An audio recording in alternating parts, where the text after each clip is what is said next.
Now, I wanted to know your opinion on, in March and April. In March, we had Russia hosting Palestinian resistance groups talking about a unity government. Then you had in China a similar thing happen. This time, I think it was specifically with Hamas and Fatah trying to facilitate reconciliation. What have you made of, given this context, this global context that we have now, multipolar world? We both talk about this Israel in many ways. I call Israel a bulwark against the multipolar world. The United States in that region, just totally facilitating that and aiding and abetting that. But it's rising nonetheless. It's happening nonetheless.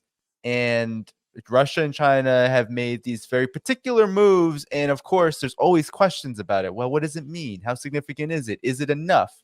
So, Richard, to you. Well, there are two things I can say. I'll say one in favor and then one against, because I understand both sides. Obviously, China and Russia and Iran, they especially are leading the way when it comes to the multipolar world, obviously, and this is a good thing for so many reasons, right? The dollar has been just used to manipulate currencies and markets and weaponized against people, and it's not even a stable reserve currency. It's just they've been using it as a tool of imperialism since Bretton Woods. That was what it was designed for when they with Bretton Woods, and then even afterwards they tried to peg it to oil in Saudi Arabia, and it just brings more imperialism and suffering for people. And so with currency and also with these new organizations like Shanghai Cooperation Organization, BRICS, that are there to rival the Western G7 and all these things, they've led the way militarily. They've also led the way. Iran has the best drone technology in the world. They even helped Russia win the war in Ukraine because of that. So, we have to understand what they're doing. I mean, I don't personally think that best defense technology is a criteria for multipolar world, but it is multipolar, and we can only hope that it's better than this world. I think it will be, but this one is bad enough that we have to change it, if that makes sense, right? Like, we have to have change. Now, in relation to Palestine, if that's what you were wondering, because they were hosting the groups, I like the fact that they are not as stubborn as because we have to remember that the diplomacy being conducted by China, Russia, Iran is very, very different to what we are used to in the West. The diplomacy, it means actual diplomacy. It's not let me waste your time so I can stab you in the back. The Chinese, they made this, they mediated this peace deal between Saudi Arabia and Iran, and then that helped pave the way for Saudi Arabia and Yemen and Saudi Arabia and Syria to get back, back together as friends. And then, we have to appreciate that, because that's actually constructive. That actually makes the Middle East a better place.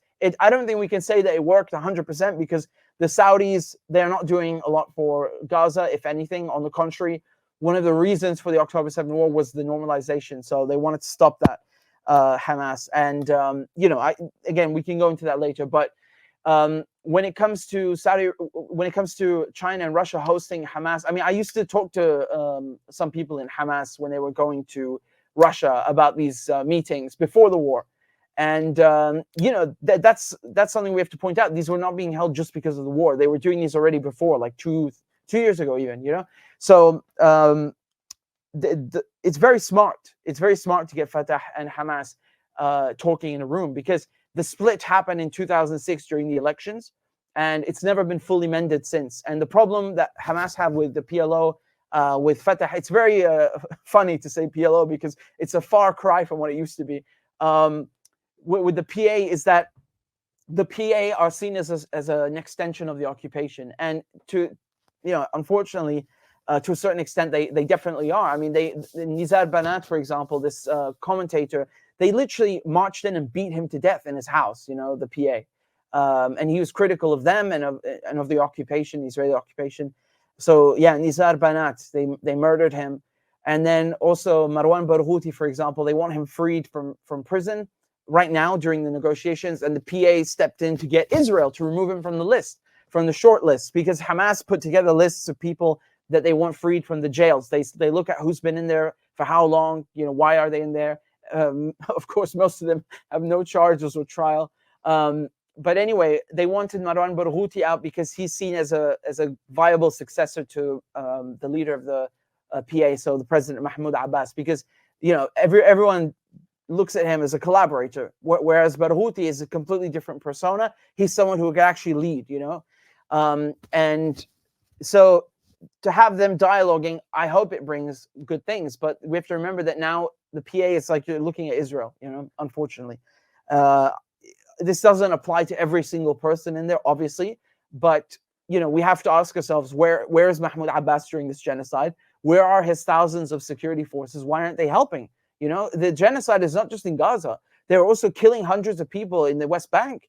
That meant the raids have continued. They've arrested 9,000 people since October 7th. They've almost doubled the number of hostages that they have. I refuse to call them prisoners. They're hostages. I refuse. So, it's good to have them dialoguing. Now to offer, a criticism. I spoke with some Arabs who, they don't like the fact that Russia is not doing anything about Israel, because remember that Russia is in Syria. So when Israel bombs Syria, it's not like, oh my God, there are literally zero weapons in the country to help. The Russians have weapons there. They could, if they want to, just as they came to Syria, they could deploy S-300 systems or S-400 systems, or even use the S-200s, which are very old. It's not about the age here. The point is the technology exists, but they're unwilling. And now the response that I offered to them, because I asked the Syrian official once, like, why is nothing being done? And the response was that they can't. The Russians are already helping to deal with the other threats in Syria. They don't want to open up another front. And I mean, again, this satisfies some people, because from a strategic point of view, it can make sense. You don't want to fight two fronts, because if you start firing at Israeli planes, then the Americans will get involved, and then you have a shitstorm and so on. Yeah, okay, let them get involved. So what? They're already involved. They're in the damn country. Who created Al Qaeda and ISIS? So me personally, I understand this to a certain extent, but I don't accept it. I think that Syria should demand more, especially if Syria is giving the Russians a base on the Mediterranean Sea. Well, let them pay for it then. I mean, it's actually not new. It's an old base. It's been there since the early 70s, but they did renew it. And rebuild it. And it's funny because the Americans whine about, oh, why are there Russians and the Iranian influence in Syria? Hey, man, the base was falling apart. Like, you were the ones who made the Russians come here, and they renewed the base. So screw you. But, again, that's one criticism that we can make of Russia. I think it's a legitimate criticism. And the other is also that they're not helping in Palestine. I mean, where have Russia and China been on Palestine? Because I understand that they've been helping Syria and Palestine in the Security Council, so that's also something to underscore. It's not like they're absent completely, but some people are like, they wonder, okay, well, where they're hosting Hamas and Fatah, and they're bringing them to Moscow and bringing them to China, to Beijing, and why aren't they doing anything else? Well, that's the thing. You don't know that they're not doing anything else. How do we not know that they're not giving them weapons? They're not giving them intelligence. You don't know that. So I think they do. I think there's a lot of technology that's being transferred from Russia to Iran, and from Iran to the resistance. But I'm not saying that the Iranians are good at what they do because of Russia. That's not what I said. Because we should give them credit. The Iranians have become so good in their defense strategy and the defense technology while under sanctions. We have to respect that. We have to respect the struggle and the work. So they're good at what they do, to the point. Remember, the Russians came and asked them for drones. Okay, that's how good they are. And my point is just that in exchange, maybe the Russians gave them something else, and it's how it works. And they know the Iranians will pass it on and so on. I'm just hypothesizing. Yeah, no, I mean, I think these are all really good points. And also, from the Russia and China side, especially on the China side, I think there's a lot of because on the one hand, I mean, I think that there are those people who focus a lot on Russia, and then there are those who focus more on China. And those who focus more on China, whether they consider themselves leftists or are China hawks or whatever. A big focus is on viewing China as being in this incredible position to take a certain stance. And I think on China's side, and a lot of people who maybe look at the kind of realistic side of where China is at, it becomes a lot more complicated than just, well, China is going to be the, the big power that steps in and says, United States, Israel, no more. It's a lot more complicated than that, especially given that there's only one side here who you cannot trust, and that is the United States and the Israeli side. Because China, when they do diplomacy, they treat the Palestinian side as a state. They treat them as a nation. I mean, the way that they host them, the way that they respect their parties, how they conduct visits, as you said, hosting Hamas, hosting. The problem is they treat Israel as a state as well. They treat Israel. Yeah, exactly. And that. How can you say, like you see person A stealing person B's house? Right. How can you say this belongs to person A? This is a problem as well. I think it's I just think that for China, it's like they have been like Russia as well, but Russia is different. Let me just say with China, they've been focusing on improving themselves. Palestine has not been a theater of combat where they've had to do any maneuvering or So I think we should give them more time. And also, like I said, I think there are things happening behind the scenes that we're not privy to. Oh yeah. And that counts as support. And having. Let me just put it this way. The Americans are lobbied so much by Israel because Israel want they want a presence in the UN Security Council. So look how important it is to have that. Well, Russia and China already give that to Syria and Palestine. Yeah. So, exactly. And in the minute not everything is military. There are also other ways of support. That's exactly right. And the minute that, because China has experience, Russia under the Soviet Union didn't really have this experience as China had, which China was excluded. I mean, it faced sanctions for 20 plus years after the establishment of the People's Republic of China. So the minute that China steps in and says, Israel, we do not recognize it as a state under UN jurisdiction against it. So the minute they do that, that then creates this spiral, which may not be what, this spiral of developments, right? It would cause a lot of developments. China would catch a lot of heat. The entire multipolar world would. Sorry to cut in, Danny. I want to put it simply. I don't need China to delegitimize Israel. I need America to stop supporting Israel. Exactly. And that is, I believe, why, and I'm sure in these meetings, in the way China does diplomacy, because whether it's the Ansar Allah movement or whether it's the Palestinian resistance, I'm sure, given how China behaves on the world stage, they're listening to them. And I'm sure that there's a reason why you don't hear the Palestinian resistance saying, why doesn't China do this? Why doesn't China? It's because there is a strategy here being carried out that is a lot more complex and intelligent. Things that I think a lot of people who make criticisms, harsh criticism, ones that I think the criticism of Russia and China in some degrees is warranted, but the harsh criticism that delegitimize the whole thing, I think is rooted in just not understanding how this is all playing out on the ground. Yeah, look, if the Palestinian resistance needed trouble, they would.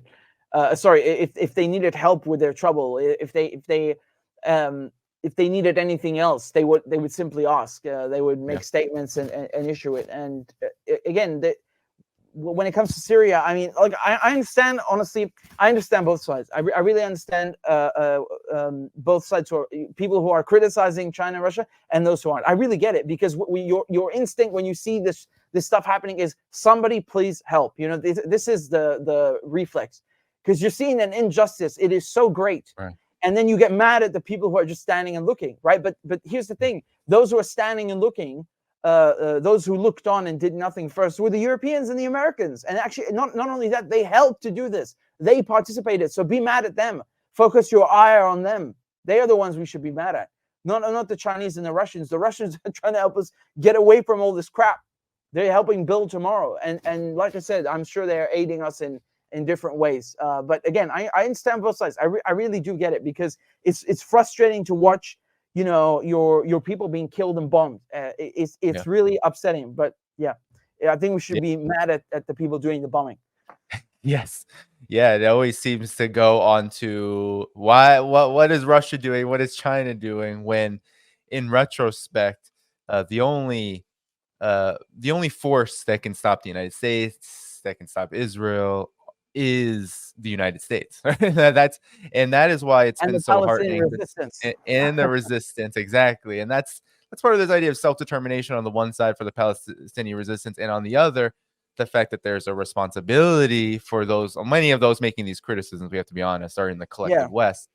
The responsibility of the people in the collective West, whether they're in the United States or Brussels or whatever, is to stop the United States and to stop Israel, because that is where the problem resides. And people should listen more to what Arabs are saying, because this you know, there's like a tendency to always ask what, you know, white Europeans and white Americans are thinking. Yeah, okay, but they're not affected by what's happening in Palestine. You know, even those who mean well, they it's not, you know, it's not them who are suffering or have a connection to this land, because so they're not going to be able to tell you what it actually feels like, or what it's like to be subjected to that, you know. But at the same time, we should be happy for everyone who's yelling, you know, and screaming about this and raising attention. We have to be, because that's the whole point. It's gone on for so long where no one said anything, you know. Yeah, I think that you know, there's absolutely no reason to make enemies of Russia and China. You know, they're not colonizers. They're not people who behave like thieves. This is you know. So one thing that always makes me laugh is like the white Europeans have made a stereotype where like other races are thieves, like black people and Arabs are thieves, but the biggest thieves are white Europeans. What is bigger thievery than colonialism? Than going to someone else's country, stealing their food, stealing their resources, killing them, subjecting. How is there bigger thievery than that? And so I always laugh at this stereotype. It makes absolutely no sense whatsoever, right? Colonialism is theft. What Israel is doing is theft. You know, I don't care what religion Israelis are. Why do they keep flashing this around? Like, you know, I don't want to see this. I don't care. You don't interact with people based on their religion. You interact. You know, politics is about mutual interest. Israelis had many chances to behave like as they claim they want to be. We're living side by side with the Palestinians. Well, why don't you accept the Oslo Accords? I'm against the Oslo Accords. Syria is against the Oslo Accords. You know, Arafat went basically behind their back after they had supplied and aided the Palestinian resistance for forever, and signed this crappy deal. But let's say, okay, you accept that. Where's the respect for the borders? Where's the respect for what the agreement says? You had people who were, because we're talking about October 7 and this war. This war was about rescuing hostages. You have people who died in prison as recently as last month who were supposed to be freed under the 1993 Oslo Accords. Walid Daqqa, 40 years he spent in prison. 40 years. He was supposed to be released like in 93. So, you know, he should have spent the last 30 years as a free man. Instead, he died in prison because of Israel violating this agreement and subjecting Palestinians to medical, you know, intentional medical negligence. Basically, you have cancer, too bad, die. You're going on hunger strike, okay, we'll take you to the hospital when you're on the verge of death. You know, it's really, really horrific. And the Red Cross, they got to look at the Israeli hostages. When's the last time the Red Cross were allowed to go to an Israeli dungeon where they man, you have Palestinians who go into those dungeons, they come out, they can't even like function as a human being anymore. They are destroyed. You know, they're sexually abused, raped, malnourished. It's horrific what the Israelis are doing.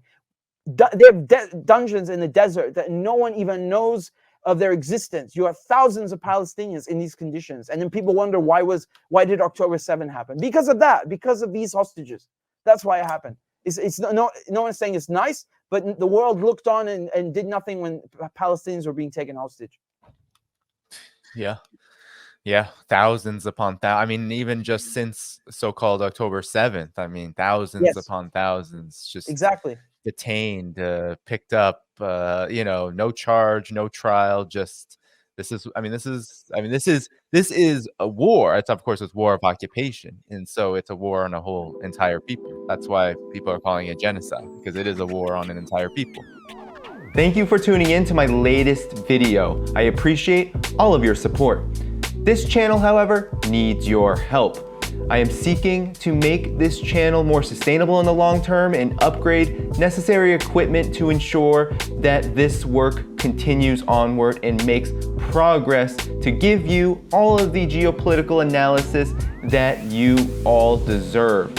For that reason, I'm asking you to become a member of my Patreon community at patreon.com/DannyDhaiphong. You can find that link in the video description or in the pinned comment below. For whatever amount you choose to give, just know you are supporting independent media that you can't find anywhere else. Thank you so much, and I look forward to the next video.